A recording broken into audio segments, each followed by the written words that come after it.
Hello बच्चों, चलिए प्रश्न देखते हैं।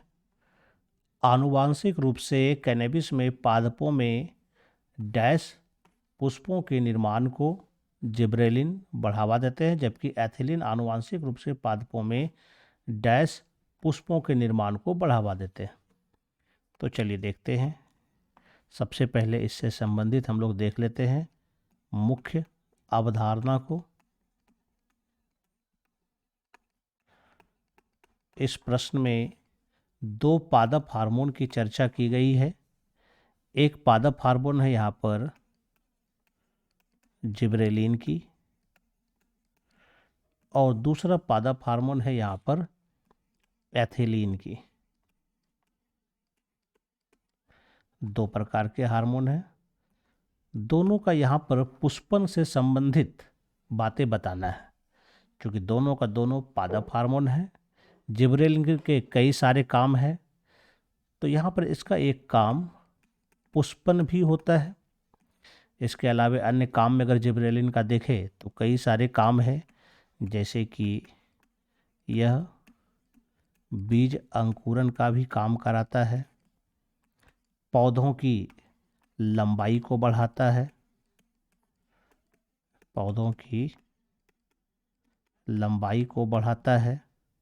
इसके अलावा जो छोटे प्रजाति के पौधे होते हैं जिसको कोई बौना होता है, तो यह बौनापन को भी यह दूर करता है।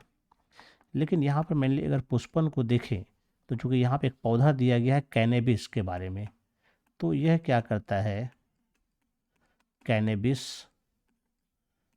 पादप में अगर हम इसका प्रयोग करते हैं जिब्रेलिन का, तो यह नर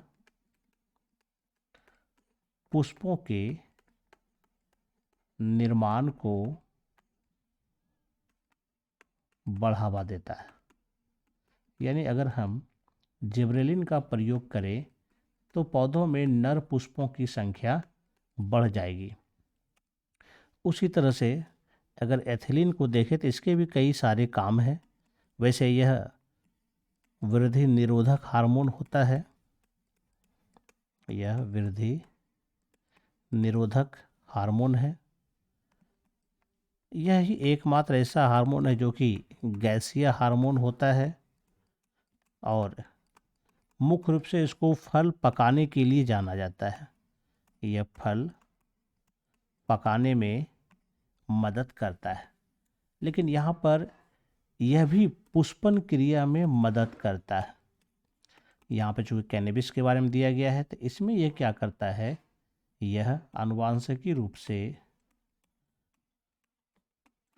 मादा पुष्पों के निर्माण को